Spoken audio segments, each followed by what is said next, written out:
Estou aqui para dar início à apresentação do Seminário de Meio Ambiente e Cidadania. O meu grupo é composto por mim, Amanda Moura, André Cabral, Brenda Almeida, Rebeca Borges, Matheus Cavalcante e Tainara Rivera. O nosso tema é a Agenda 21 de Pernambuco. Antes de mais nada, é muito importante que nós entendamos qual é o fundamento da criação de uma Agenda 21, com metas voltadas para o meio ambiente.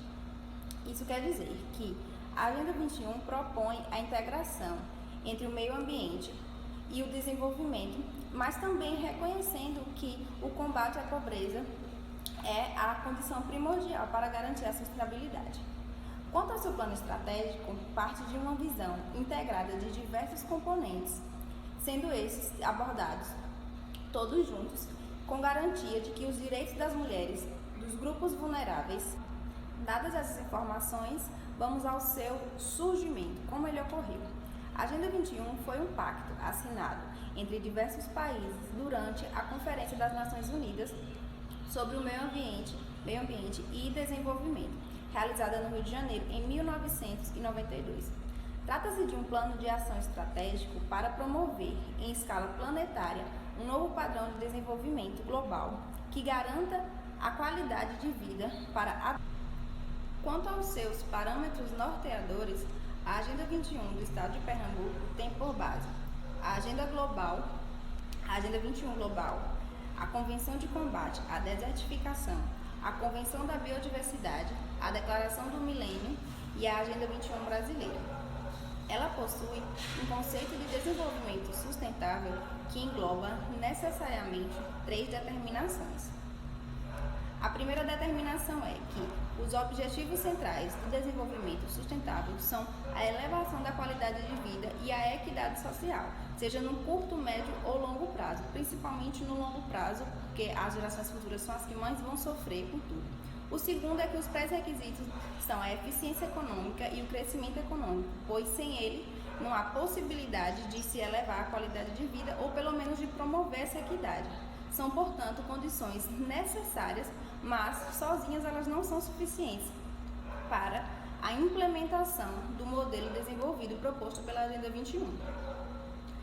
E o terceiro passo, a terceira condição é que o condicionamento decisivo para o desenvolvimento sustentável é a conservação ambiental, que permitirá a manutenção dos níveis de qualidade de vida conquistados com todo o projeto, inclusive para as gerações futuras, ou principalmente para elas. E a equidade social continua no tempo e no espaço, se tudo isso for cuidado.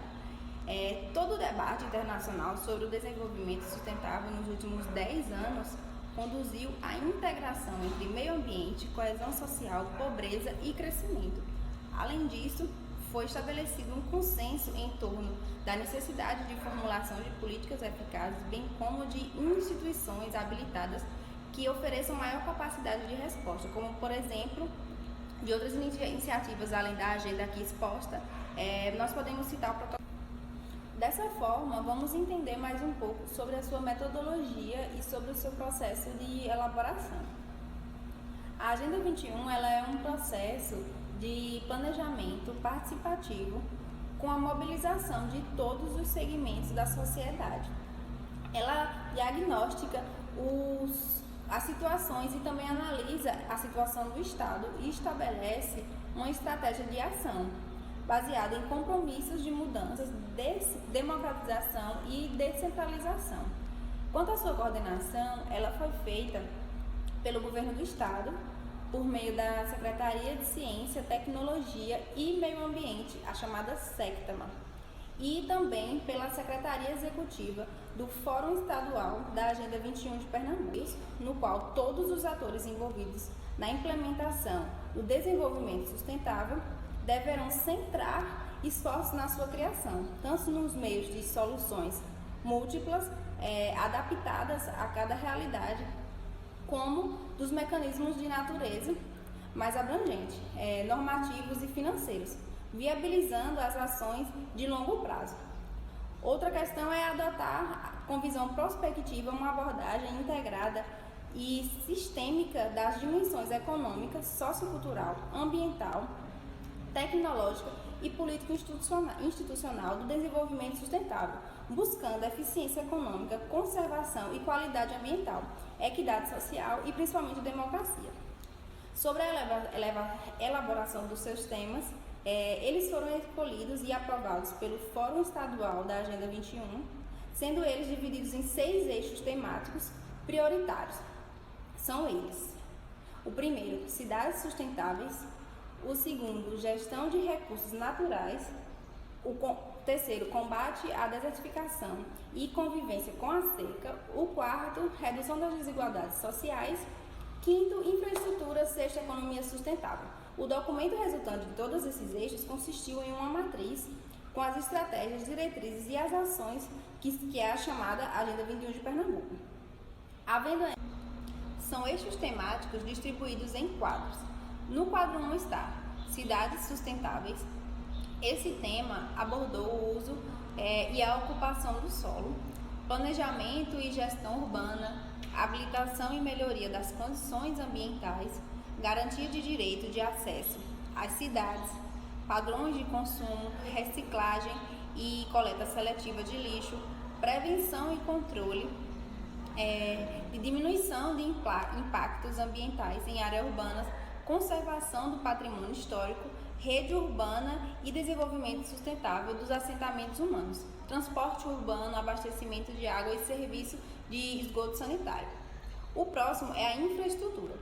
O debate em torno desse tema abordou questões como o transporte e uso de tecnologias seguras e menos poluentes, maior cobertura social dos serviços energéticos, fornecimento de energia ambiental saudável, racionalização do uso de energia alternativa e reavaliação dos atuais padrões de consumo. O próximo é a redução das desigualdades sociais. Foram trabalhados nesse tema os seguintes itens: a pobreza, sistema educacional, qualificação de emprego, distribuição de renda, saúde, dinâmica demográfica e os impactos sobre desenvolvimento, acesso de oportunidade aos grupos considerados vulneráveis, como mulheres, crianças, adolescentes, índios, afrodescendentes e muitos outros. O outro é a economia sustentável. Abordou-se uma questão em que Pernambuco visava a regionalização do Estado, em termos de vocações e potencialidades para o desenvolvimento. Foi feita, então, uma análise da cadeia produtiva e do papel das novas tecnologias, principalmente no que se refere ao apoio a empreendimentos inovadores, ideias. Foi assim abordada, então, a criação de instrumentos econômicos que venham a induzir políticas e ações. O próximo é a gestão dos recursos naturais. Esse tema focou bem mais nas questões do solo, recursos hídricos e florestas, uso e proteção dos recursos da fauna e da flora, recursos pesqueiros, preservação e conservação do uso e da biodiversidade dos oceanos, mangues, rios, conservações e uso sustentável do recurso do mar, instrumentos de controle para todas essas questões voltadas para a água, combate à desertificação e convivência com a seca. Nesse tema, as discussões envolveram bem mais a questão da ciência e tecnologia para o desenvolvimento do semiárido, o uso e a conservação da biodiversidade, a recuperação de áreas em processo, utilizando em nosso favor. No quadro 2 estão os objetivos e as metas. No total, são 8 objetivos, dentro de cada um deles existem as metas, que contabilizam 18.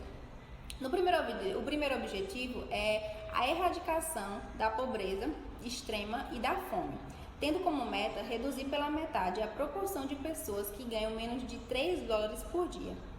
Também reduzir pela metade a proporção de pessoas abaixo do nível da pobreza e erradicar o trabalho infantil, até o ano de 2005. O objetivo 2 é a garantia da educação primária, tendo como meta assegurar que todas as crianças estarão aptas a completar o ensino primário até 2015. O objetivo 3 é a promoção da igualdade de gênero e fortalecimento do papel da mulher, tendo como meta eliminar a disparidade de gênero na educação primária e secundária até o ano de 2005, em todos os níveis de educação até o ano de 2015. No objetivo 4 está a redução da mortalidade infantil, tendo como meta reduzir em 2/3 a taxa de mortalidade de crianças abaixo de 5 anos até 2015. No objetivo 5 está a melhoria da saúde materna, e a sua meta é reduzir em 75% a taxa de mortalidade materna. O objetivo 6 é o combate a doenças infecciosas, tendo como meta estabilizar a disseminação do HIV e reverter a propagação da doença até 2015, estabilizar também o crescimento de casos de dengue, tuberculose até 2015. No objetivo 7, a garantia da sustentabilidade ambiental, tendo como meta integrar os princípios de desenvolvimento sustentável às políticas e programas executadas e reverter a degradação dos recursos naturais, reduzindo em 50% a proporção de pessoas sem acesso à água, até 2015. Alcançar também melhorias significativas na condição de habitação em 2/3 das favelas até 2015, ampliando as questões de energias renováveis e também podendo erradicar lixões do Estado até 2006. No objetivo 8 está o desenvolvimento de parcerias para metas em estabelecer. Com tudo o que foi dito, é possível extrair que Pernambuco não conseguiu atingir totalmente as metas e os objetivos determinados na agenda. Atualmente, nós sabemos que os níveis de gases emitidos estão cada vez maiores, afetando diretamente a qualidade de vida de todos e principalmente irá afetar a das gerações futuras, que se não forem feito algum movimento junto com as sociedades e as entidades estatais, eles sofrerão consequências da má gerência dos recursos naturais hoje. Mas também nós vimos que existem iniciativas em escala global buscando dirimir esses problemas, como, por exemplo, o Tratado de Paris, que começou a ser efetivado esse ano. E nós, como seres humanos, devemos buscar fazer a nossa parte, pequenos gestos que fazem total diferença para o meio ambiente. Bom dia, meu nome é André, eu vou falar sobre a redução das desigualdades sociais, tema de bastante relevância para a Agenda 21. A adoção de uma estratégia para a construção da Agenda 21 de Pernambuco rompe com as concepções tradicionais de desenvolvimento socioeconômico, assumindo compromisso com as premissas fundamentais levantadas pelo modelo de desenvolvimento sustentável, entre as quais deve destaque a necessidade de se organizar a sociedade local em bases de equidade e justiça. Para isso, é necessário que haja a redução das desigualdades sociais. A questão da redução das desigualdades da Agenda de Pernambuco contempla pelo menos 5 objetivos estabelecidos na Declaração do Milênio. Entre eles estão a erradicação da pobreza e da fome, a universalização da educação primária, a promoção da igualdade de gênero e fortalecimento do papel da mulher, a redução da mortalidade infantil, a melhoria da saúde materna. É necessário ter em mente que a desigualdade social e a pobreza são aspectos recorrentes da realidade brasileira. No Nordeste, tais problemas alcançam uma dimensão ainda mais acentuada, fazendo com que o estado de Pernambuco apresente dados significativamente negativos em sua realidade econômica e social. É preciso que se compreenda a desigualdade social como um fenômeno que se estende para além da simples noção de pobreza e se apresenta sob inúmeras faces cujas dimensões e complexidades não podem ser captadas a partir da renda e do trabalho. É possível se desenvolver medidas que destaquem o atendimento com prioridade às populações mais pobres e que sejam articuladas com camadas sociais já bem-sucedidas no cenário econômico. Medidas estas voltadas para a ampliação das oportunidades de educação continuada extensiva, ampliação e fortalecimento dos serviços de saúde e seguridade, a ampliação do atendimento às carências de segmentos sociais portadores de necessidades sociais e a redução da pobreza através da geração de trabalho e renda. Fatores básicos para que seja concretizada a equidade como ideia central de desenvolvimento sustentável. De uma maneira geral, pode-se afirmar que Pernambuco se engajou no processo de modernização econômica nos últimos anos. Contudo, a elevação da renda não foi suficiente para garantir uma melhor qualidade de vida da maioria da população. Particularmente, o agravamento das profundas desigualdades sociais no espaço de cada estado, com níveis de exclusão, miséria e pobreza, está a desafiar a criatividade de toda a sociedade na busca de alternativas que apontem para a sustentabilidade social. Agora eu vou falar sobre um pouco sobre os indicadores que fundamentaram esse tópico, o desenvolvimento humano. O Programa das Nações Unidas construiu e vem utilizando em seus trabalhos de avaliação da qualidade de vida o Índice de Desenvolvimento Humano. O IDH é uma composição dos 3 indicadores que busca dimensionar o bem-estar da população: a expectativa de vida, grau de escolaridade e a renda per capita dos habitantes. Sua escala ela varia de 0 a 1 e quanto mais próximo do 1 se apresentar o indicador, melhor será considerada a qualidade de vida da população em estudo. O IDH de Pernambuco registrou melhoria, passando de 0,332 em 1992 para 0,673 no último ano. Embora esse valor se mostre ligeiramente maior que o apresentado para a região Nordeste como um todo, em 2010, ele é inferior aos apresentados pelo estado da Bahia e o Rio Grande do Norte, fato que evidencia perda de posição, uma vez que até 91 Pernambuco detinha o mais alto índice do Nordeste.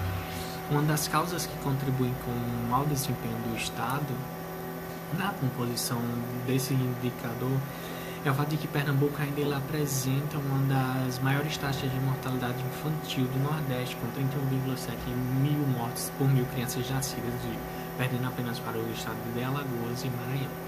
O próximo indicador é a concentração de renda. A preocupação com a erradicação da pobreza tem evidenciado que este problema assume feições tanto enquanto pobreza absoluta quanto a região em foco tem um desempenho econômico ineficiente e produz pouca riqueza, como enquanto pobreza relativa, quando a riqueza produzida na região não é bem dividida, resultando em uma pequena parcela da população rica, em contraste com a maioria pobre. Pernambuco padece dos dois problemas simultaneamente, tanto quando o seu desempenho econômico não é satisfatório, sendo um estado pobre, como quando apresenta uma grande concentração de renda, o que torna a questão do crescimento econômico e da equidade social um problema central, tendo em vista o desenvolvimento sustentável. Tal constatação evidencia que esses condicionantes não são suficientes para implementar um novo modelo de desenvolvimento, sem que se faça uma revisão urgente das regras de redistribuição dessa riqueza. O próximo indicador é rendimento familiar. Um dos elementos utilizados para a análise das condições de vida da população é o aspecto pelo qual a renda é distribuída socialmente, sob a forma de renda familiar per capita média, como resultado do somatório dos ganhos de cada família, com salários, rendas de aluguéis, pensões, lucros e todas as formas de que a família dispõe para atender às suas necessidades. Pernambuco tem um rendimento médio per capita acima da média da região Nordeste. A informação consta na pesquisa nacional Amostra de Domicílios contínua a população residente no rendimento médio mensal de 1.829, enquanto o Nordeste em 1.588. O próximo tópico seria o desemprego. A taxa de desemprego aberto é um indicador que se constitui a partir da relação entre a população economicamente ativa de uma região e a proporção dessa população que se encontra desocupada, mas que continua procurando emprego no período de referência. A taxa de desemprego em Pernambuco aumentou mais de 2 pontos percentuais entre maio e agosto de 2020, segundo divulgou o Instituto Brasileiro de Geografia e Estatística. O índice passou de 10,5 para 12,6. Ao todo, 472 mil pernambucanos encerraram o mês de agosto desempregados e buscando ativamente um emprego. Cerca de 1.120.000 pessoas estão fora da força de trabalho, situação agravada pela crise trazida pela pandemia do vírus da Covid-19. Essa alta nos índices de desemprego no estado de Pernambuco dá-se principalmente por causa do baixo crescimento econômico que o país passa nesses últimos meses em virtude do Covid-19. Afora medidas que possam atuar na redução do ritmo de crescimento da oferta de força de trabalho nos centros metropolitanos, será necessário identificar áreas e segmentos prioritários para a distribuição e aplicação dos recursos disponíveis, ou seja, será fundamental caracterizar bem as demandas para melhor aplicar os recursos, sendo isso de crucial importância para os programas de geração de emprego, de renda e para os programas de requalificação da força de trabalho. O próximo indicador é o tratamento dispensado aos grupos vulneráveis.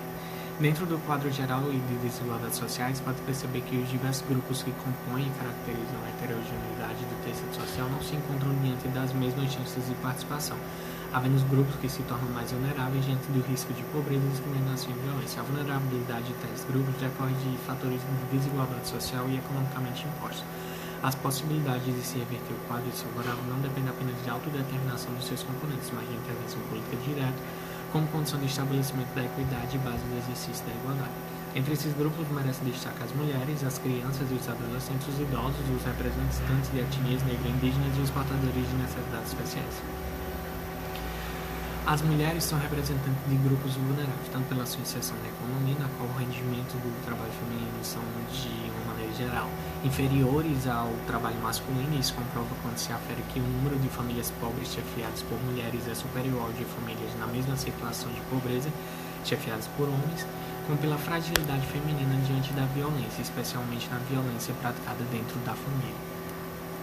Outro ponto importante é o trabalho infantil. Ele expõe a vulnerabilidade às crianças e adolescentes de baixa renda no país, comprometendo seu desenvolvimento biopsicossocial e repercutindo negativamente na escolarização. Pernambuco apresenta um dos maiores índices de trabalho precoce, onde 46,2% de seus trabalhadores começam a trabalhar ainda na infância, sendo a agricultura o setor que mais emprega crianças. Nessa conjuntura, o Programa de Erradicação de Trabalho Infantil, PET, foi lançado oficialmente pelo governo federal e estadual em janeiro de 1997 e vem obtendo resultados positivos. Próximo indicador é a educação e a saúde como condições de inclusão social. A educação.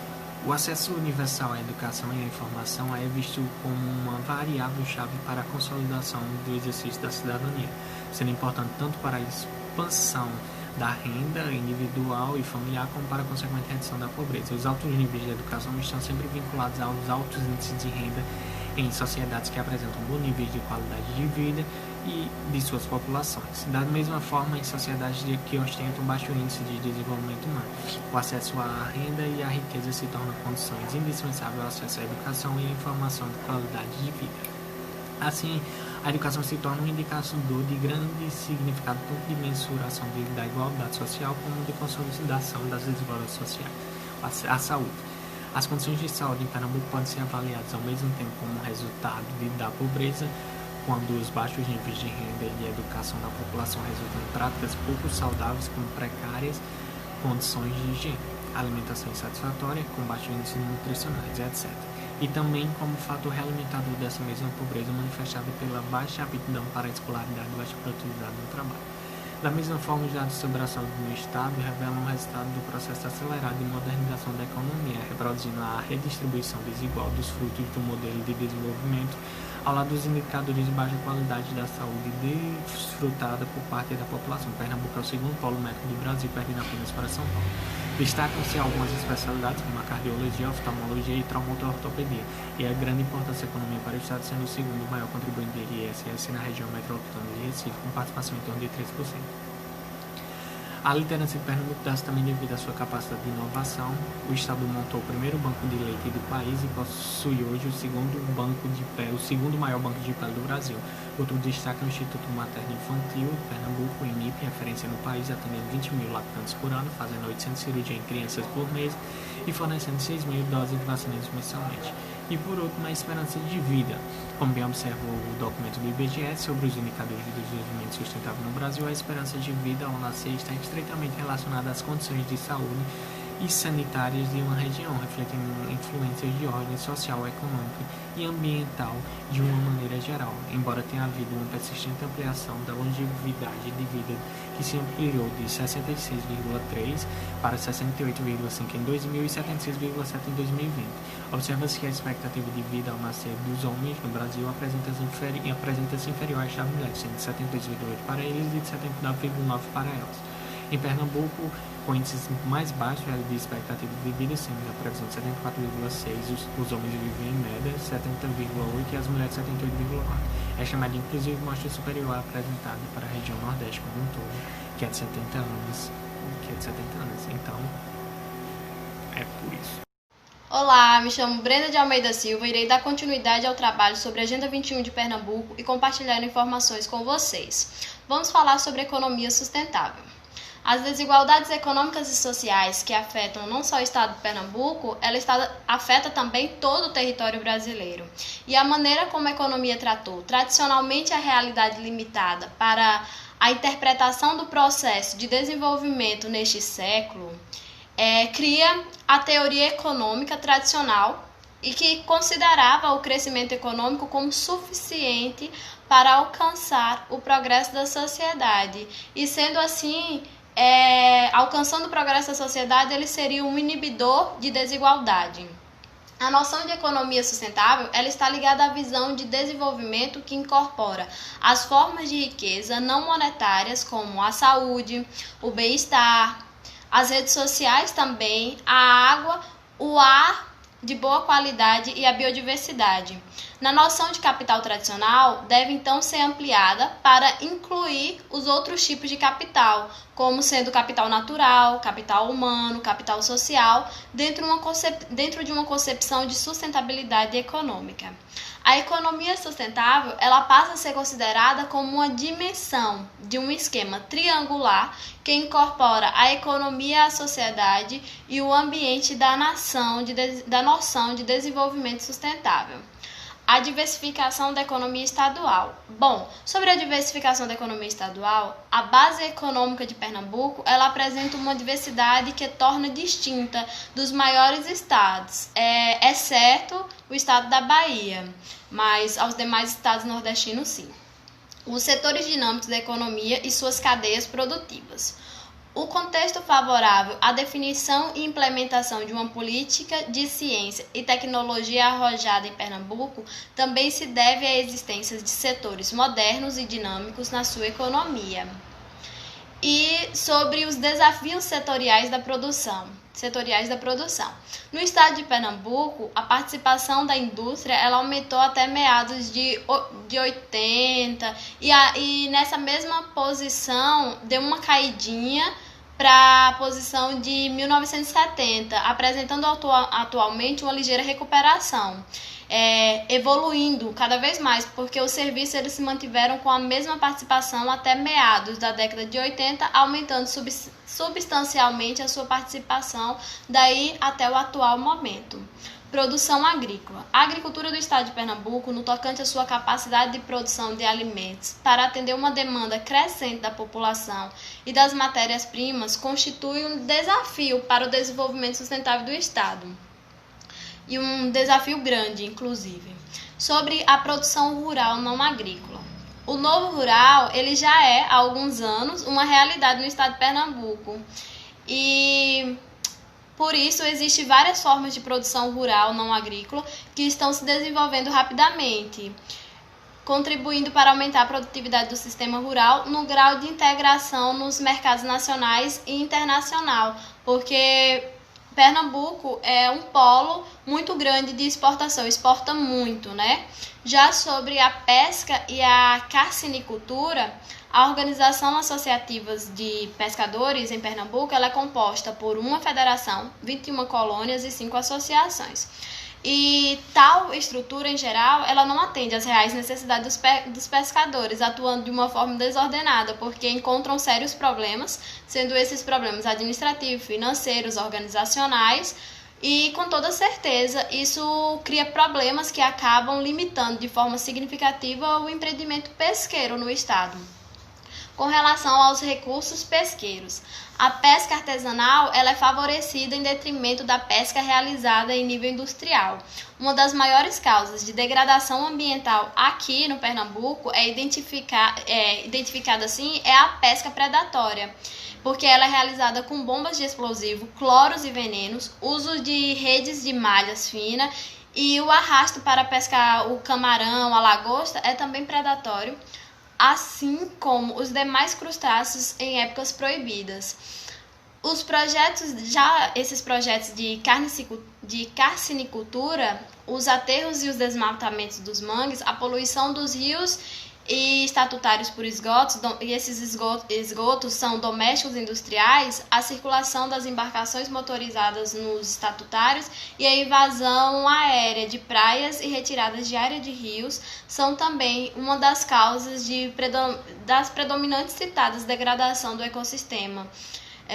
Principalmente esse ecossistema dos estatutários e litorâneos. A pecuária é uma das atividades econômicas muito importante e explorada nessa região desse estado e contribui significativamente com a geração do produto da renda bruta sobre a economia rural do estado.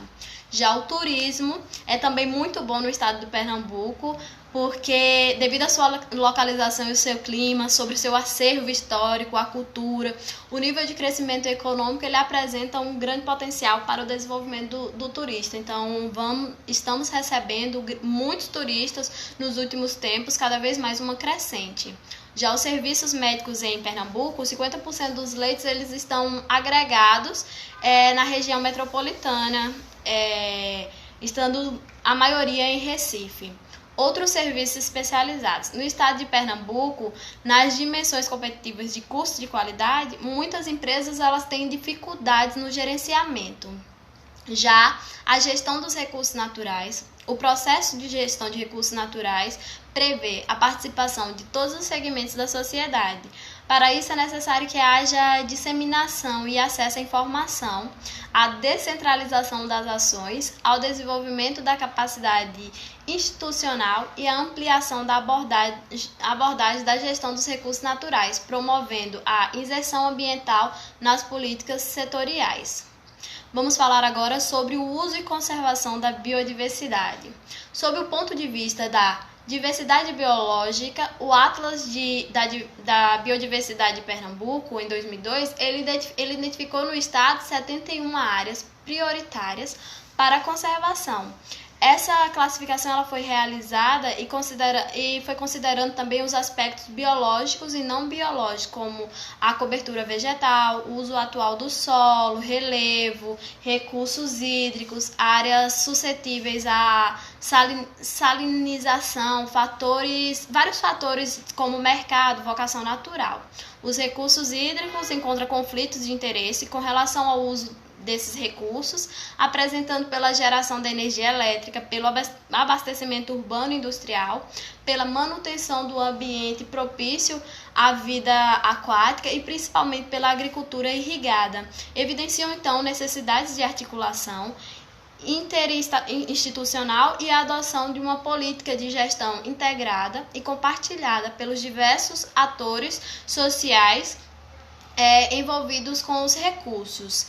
As nossas águas subterrâneas. Com relação às águas subterrâneas, estas então contribuem de modo significativo para o abastecimento hídrico do estado de Pernambuco no litoral, por causa da ocorrência de sedimentos. Existe então uma maior disponibilidade de água, como também na Mata Meridional, onde registra a existência de fontes de cachoeiras, devido à formação geológica da maior parte do território pernambucano. Os aquíferos também do estado tendem a ser uma baixa potencialidade hídrica, além de fornecer água de baixa qualidade.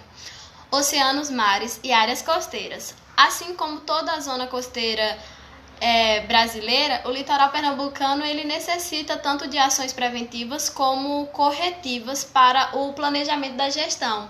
A sustentabilidade de cada um desses ecossistemas deve ser vista. Oi, gente, eu vim falar com vocês a respeito do combate à desertificação e a convivência com a seca. Primeiro, a gente vai desmistificar uma concepção um pouco errada sobre a desertificação. Muita gente se confunde e pensa que a desertificação são os aumentos do deserto. E, na verdade, não é isso. É um fenômeno muito mais complexo e cruel.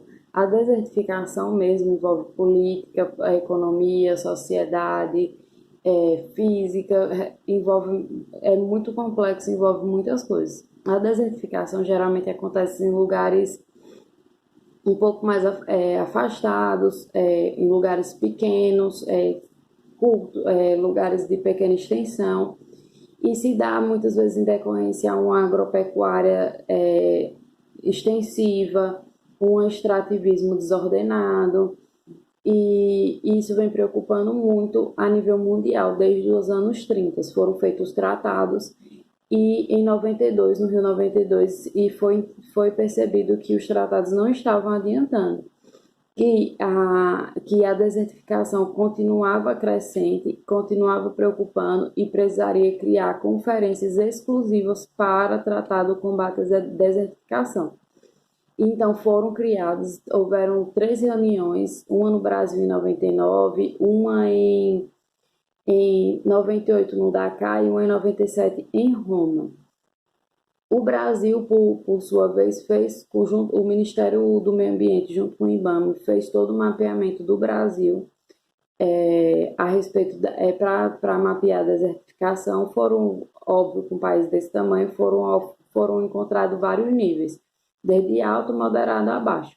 Em Pernambuco aconteceu a mesma coisa. Em Pernambuco foi instaurado um núcleo de desertificação na cidade de Cabrobó, no sertão do São Francisco, e lá em Cabrobó mesmo já tem níveis mais preocupantes a respeito da desertificação. Preocupado com a nível estadual, Pernambuco começou a criar agendas 21 locais para o combate à desertificação e a convivência com a seca. E a partir daí foram criadas 11 estratégias para reverter essa situação, ou pelo menos desacelerar, mas claro que a gente quer que reverta. Então, a desertificação, como eu já falei, ela é um processo que empobrece, é um processo complexo que vai causar um empobrecimento do solo e uma dificuldade muito grande desse solo se regenerar.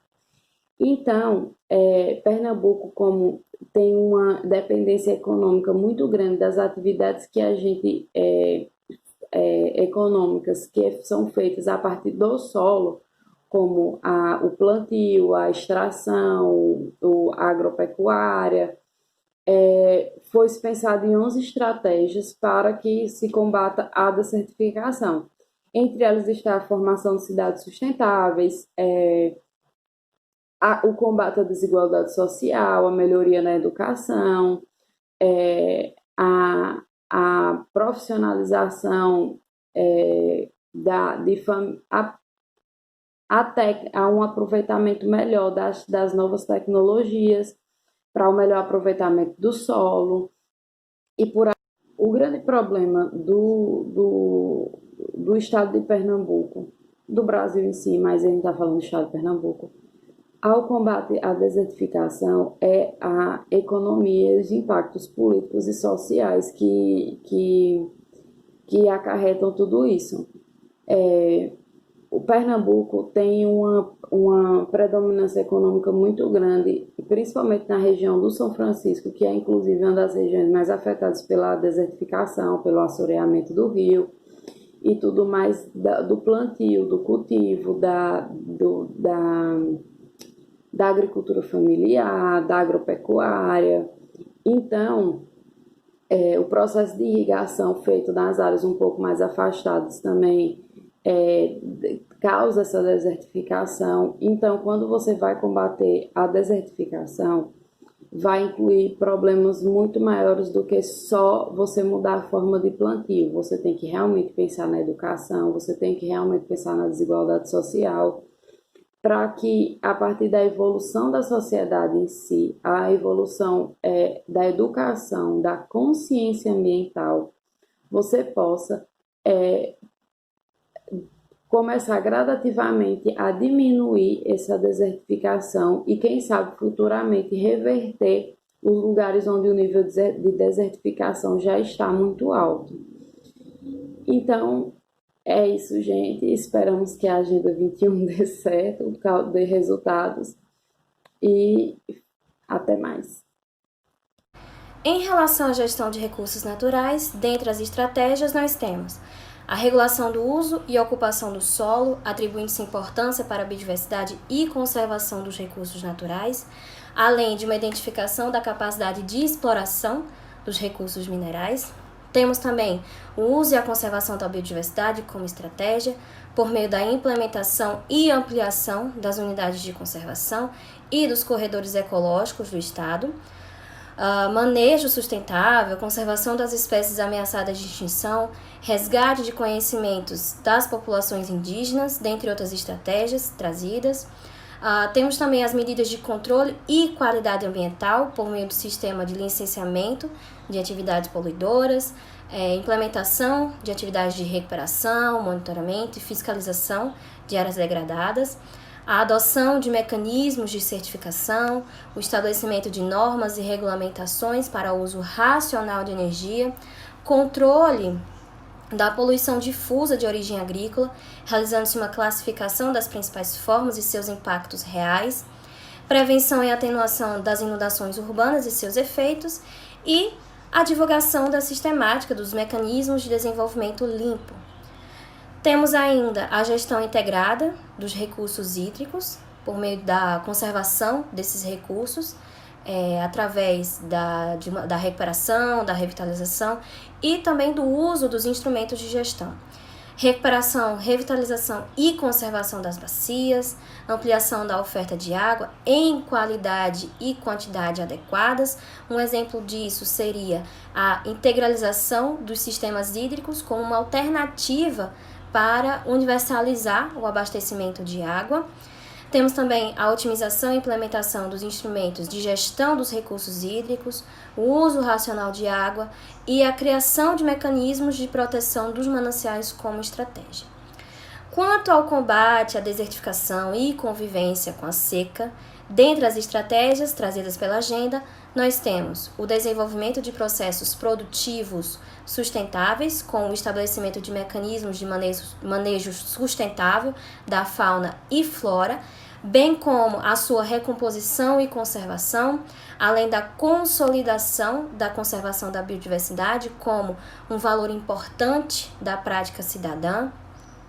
Temos também o desenvolvimento da ciência e tecnologia com o fomento à tecnologia, resgatando e difundindo práticas tecnológicas das culturas tradicionais, por isso a importância da proteção às práticas indígenas, além de incentivar o uso do desenvolvimento tecnológico para sustentabilidade, evitando-se o processo de salinização dos solos com a criação desses mecanismos de proteção e com a promoção também da recuperação dos solos, estabelecendo indicadores e um sistema de monitoramento. Outra estratégia seria a sustentabilidade em áreas de desertificação e ou com restrições hídricas severas. Essa estratégia ela visa o estímulo a atividades que apresentem sustentabilidade no semiárido, promovendo o resgate sociocultural e também o desenvolvimento das áreas de exceção. Por fim, em relação à economia sustentável, são estratégias a sustentabilidade das atividades industriais com o apoio do desenvolvimento industrial com base na produção mais limpa, além do incentivo à instalação de indústrias atreladas à visão da gestão ambiental. Temos também o comércio e serviços para um futuro sustentável com a expansão das atividades terciárias e também com a melhoria das atividades turísticas e ainda o fortalecimento das atividades culturais. Um exemplo disso é o turismo sustentável. Fernando de Noronha é um exemplo de cidade que realiza o turismo sustentável. Por fim, temos as atividades agropecuárias, com a diversificação da produção de cana com cultivos alternativos, expansão da produção agrícola em áreas agroecológicas propícias, produção de culturas agrícolas adaptadas às condições locais e a divulgação das inovações tecnológicas com a prestação de uma assistência técnica às culturas. Quanto à governança, controle social e sustentabilidade, cabe à comunidade internacional integrar os objetivos do desenvolvimento sustentável a longo prazo com a formulação de políticas e estratégias nacionais e diretrizes operacionais, promover o entendimento das relações entre comércio, meio ambiente e desenvolvimento social, garantir que as políticas macroeconômicas e os ajustes estruturais promovidos pelo FMI levem em conta as prioridades dos países em desenvolvimento com a implementação das políticas socioambientais, estabelecer uma parceria estratégica entre as Nações Unidas, agências e organizações da ONU, instituições financeiras e a Organização Mundial do Comércio, promover parcerias públicas, privadas e iniciativas voluntárias por meio das quais os atores econômicos, especialmente as empresas multinacionais, sejam encorajadas a assumir as responsabilidades sociais, ambientais e econômicas. Bem, em geral, a implementação da Agenda 21, ela depende do estabelecimento de um sistema de parcerias que mesclam o público com o privado.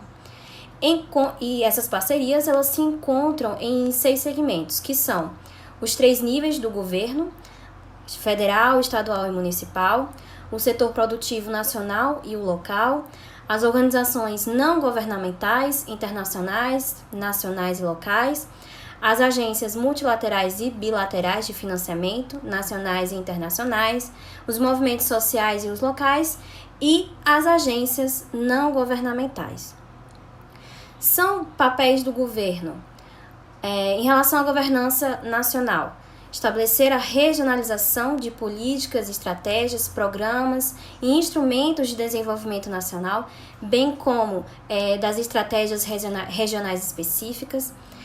Quanto à governança estadual, implementação prioritária dos Objetivos do Milênio para o Desenvolvimento Sustentável de Pernambuco, apoio às agendas 21 locais, programas e projetos de desenvolvimento sustentável, apoio também à consolidação e monitoramento de indicadores de desenvolvimento sustentável. Em relação ao Fórum Estadual da Agenda 21 de Pernambuco, cabe a ele elaborar, acompanhar e avaliar a implementação das políticas voltadas para a promoção do desenvolvimento sustentável. Quanto ao Conselho Estadual de Meio Ambiente, o CONSEMA, cabe a ele deliberar sobre as políticas públicas de meio ambiente, bem como articular e acompanhar a elaboração e implementação dos programas prioritários da Agenda 21 estadual. E, quanto à governança municipal, cabe a ela promover a convergência de suas energias, efetivando as suas capacidades e potencialidades e aumentando as oportunidades sociais, a competitividade da economia, a renda pessoal e a capacidade de investimento e gastos públicos. Destacam-se entre os parceiros, levando em conta as suas áreas de atuação, as agências governamentais federal, estadual e municipal. No âmbito federal, no âmbito estadual, as secretarias, no âmbito municipal, a prefeitura. Temos também os parceiros específicos na esfera federal, o IBAMA, a Codevasf, a Chesf, a Embrapa, a Embratur.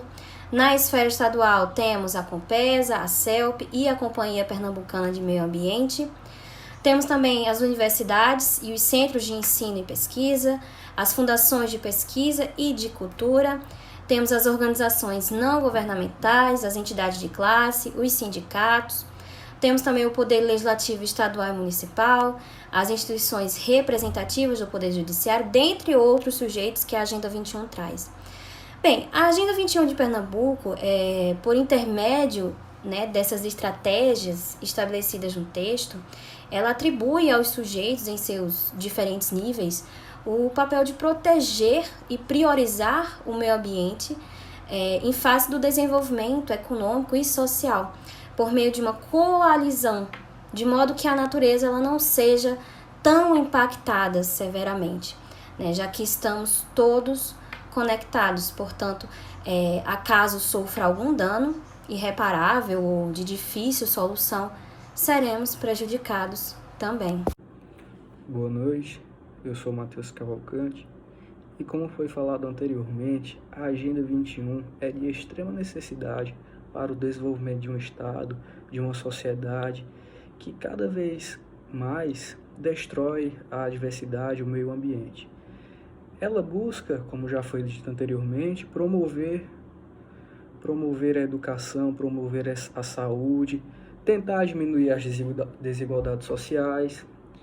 E apesar disso, foi encontrada uma dificuldade para a implementação dela.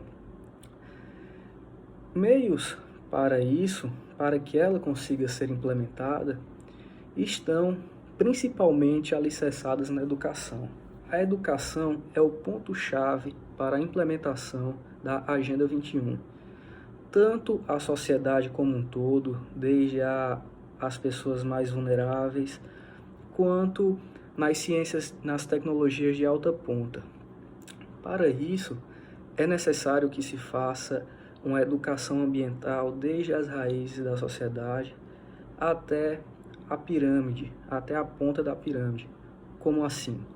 Por exemplo, botando educação básica para os bairros mais afastados das cidades mais vulneráveis, tanto incentivando o desenvolvimento de pesquisas científicas para que seja diminuído os impactos ambientais, para que seja aumentada a reciclagem e principalmente nas universidades, promovendo esses estudos.